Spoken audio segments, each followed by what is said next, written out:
冰島老寨好多古茶樹呢，都會綁住一條紅繩，用嚟做乜呢？用嚟話俾人聽呢片古樹茶係屬於邊一戶茶農啊嘛。咁你想睇上呢片古茶園呢？咁你咪簡單啲咯，直接啲咯，直接係50號呢個 number 還佢咯，就唔使嘥咁多時間咯。對於茶農嚟講呢，起到一個宣傳嘅作用，都比較合理同埋科學嘅。甚至呢，佢哋都留埋個電話，咁你直接問 call 佢哋咪得咯，即係咁解啊嘛。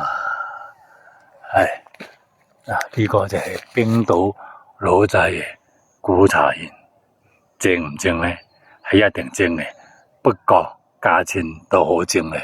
太多茶友鍾意冰島嘅茶，但係唯獨唔鍾意佢，就係佢個價錢。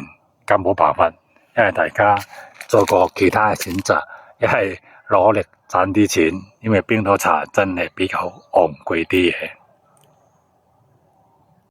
品古樹茶，玩中6號。